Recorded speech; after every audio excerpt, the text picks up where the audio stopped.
Just kind of an opinion. As you may know, Daredevil, Punisher, and Elektra are members of an unofficial group with loose loyalty called Marvel Knights. This group includes other loners like Ghost Rider, Iron Fist, and Luke Cage, who occasionally come together to overcome a serious threat that they can't necessarily handle alone. If it came down to it, do you think they could stand up to a team like the Avengers if they needed to be put in check? The famous comic book question: who could beat who? I'll take the heat off of them for that, and I'll just say it'll be a tie. Well, look, I don't think that. I don't think that. I'll say this: my money's on you guys. You know, one of the things I love about the Daredevil and the characters that are going to play together in the Defenders that's coming up is that they're street level heroes. You know, what I admire about them, which enables our show to be very based on reality and gritty and real and all those things, is because we're trying to clean up the city block rather than the universe. You know what I mean? And so, God forbid if the Avengers and the Defenders ever did disagree about something, shall we say? I think there's a chance it could be pretty one-sided. But we go down fighting, man. Thanks, Kevin. A couple more questions, guys. Short panel, yes, sir. All right, this one's for Elodie. Already established in your show, death not so permanent. We've been talking about 10 times now. But anyways, I know you mentioned before in previous interviews that you would like to see the character of Elektra in Defenders, but no word on whether that would happen. I know you can't talk too much about Defenders, but do you have any luck getting a spot in that, or not so much? Oh, you made it so complicated. Straightforward. That's a good question. No, so far, I don't know. The thing is with Marvel is that they keep everything secret. As I told you, I was auditioning 6 times, not knowing it was for Elektra. So maybe they'll bring me as another character, maybe as Daredevil, who knows? I don't know. Do you guys want to see Elektra? Maybe you should tell them. Online petition time. You guys ready for one last question over here, please? Oh, guys, what's up, DD? Hey, that's cool. This thing is a pain to see. My question for you guys is about your costumes. If you're in them, how hard is it to really work in them, and how many costumes do you guys go through on set? Yeah, because this thing I think me and my wife went through about 5, 6 different kind of concepts to make this, and this thing I can't see nothing out of. It looks great. You did really well. Thank you. Take off your glasses, that's amazing. Well, I can't see nothing anyway. Do you guys have a talking costume as opposed to a fighting costume? I know there's 3 that different capes. Picture costume, I think I have 3 of the current suits, which one is, as you say, it's for just the talkie scenes. Because Daredevil thinks about that stuff. So look good. And then there's the one that kind of gets beat up with the action, and then there's also a harness suit. So if we do ever have to do something that requires a harness, which is not very often because, as you know, most of the stunts are practical. If you see me running down a roof, we did a scene where Elodie and I were on the rooftop, right at the end of season 2, and we're right on this edge. And this particular building in New York is a really old building, so it comes out like that. So we were standing on the edge, and we were looking right down at the traffic below. So we had to be harnessed in just so we could stand on the roof. I mean, it's terrifying. So we had to have a suit for that. But the thing I remember is when the first fight scene that Daredevil and Elektra have together is in a really cool loft apartment. And if you remember, Elektra's disguise in those moments is that she pulls the thing up over her nose like that, which looks really cool. From a practical point of view, does not work. Because anytime she did any move, it would come down. It would fall down. So But they had to work on it also, yeah. Stick it to a nose. Yeah. No, that's cool, yeah. I had It's so funny. I love that. I love to think of like these superheroes. I have to think about double-sided things. Yes. And you should see at lunchtime when I try and go to the toilet. That's a nightmare. You know what I mean? Especially if it's like a public loo, because you don't want to get the suit on the ground. But that thing has to come off in its entirety. You know what I mean? So like it takes me about 45 minutes.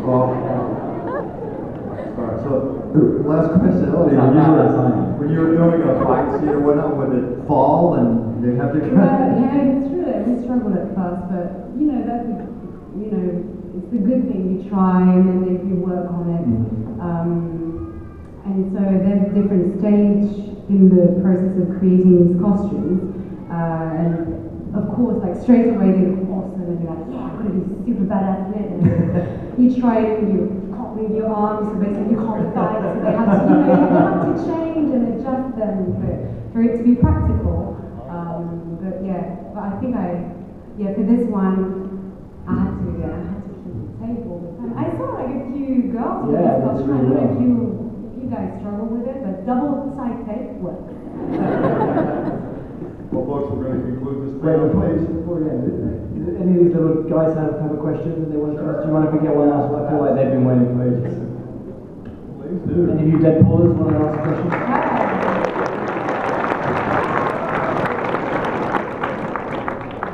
What was it like working with John Bernthal and Elton Henson? Cool, yeah. Well, John should be here to answer this question. I don't know what you guys think, but I happen to think that John Bernthal is one of the best actors of our generation. I was in Brazil with Deborah when they announced John Bernthal for the second season as the Punisher, and I remember thinking, if that's who they're going to cast for this character, I want to be in that show. That's such good casting. I can't think of anyone better than that role. And similarly with Elodie, I mean, you've got to love Poggy, right? And I was more I don't get starstruck, but I was a big fan of the Mighty Ducks.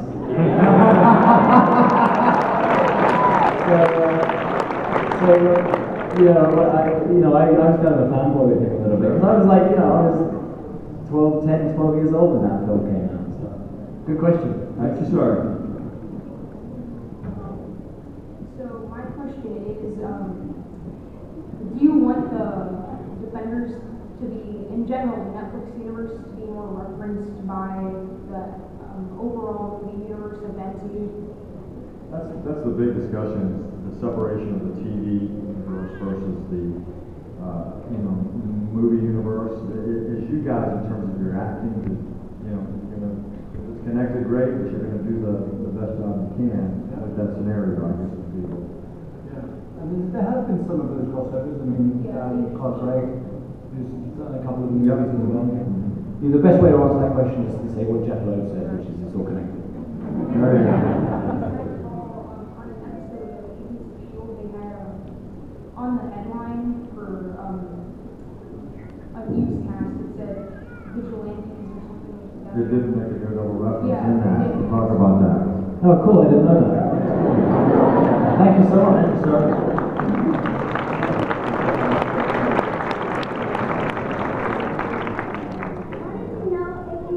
If you use a weapon outside the filming.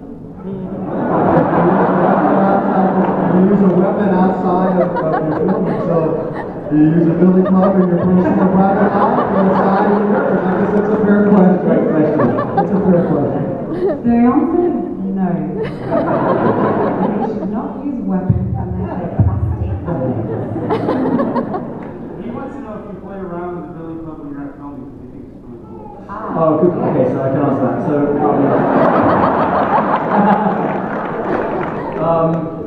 So, do you, if you guys may remember, you may not, you may be too young to have seen it, but in final episode of season 2, Elektra and Daredevil go to Melbourne, and he gives me the new improved, enhanced billy club. It sticks together, right? So I knew that there was this moment coming up where he's going to hand me this thing. And I just, you know, I can't, I'm so used to reading these comics now, and I'm so used to this, that the idea of going like, thanks. It's just like, it's not very DD, you know what I mean? So I had about a week to prepare, meanwhile we were shooting a fight scene for like a whole week. So I had one of the stunt guys teach me this little kind of trick movement thing. But I was like, I had no idea if I was going to have time to perfect it, so I borrowed one from Stunts. They lent me one. And I spent a whole week in my apartment trying to get this thing right, trying to do this thing. And then, and you know, I'd do it every now and again, I'd get it right. But you know, for every one I could do, I'd fail 10 of them. You know? So on the day, I kind of said, you know, plus we have no time, so I was like, can you just give me, when we get to this close-up, can you just give me a few tries of this? And I did it most times, man. I really But you told me you learned on the day.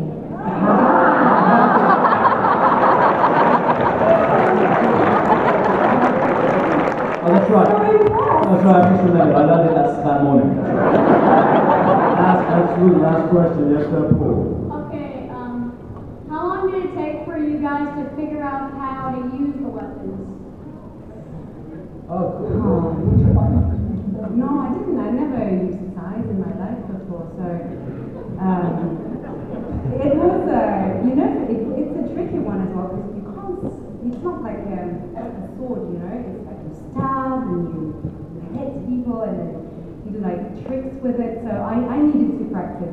So like Charlie, and I had fake ones, like plastic red ones, which I would cook and like just like with my side, just stuff like this, and you know, all along. Good question. Right. Yeah. Can you take the swords out? Are you sure? Yeah. Folks, please stop by.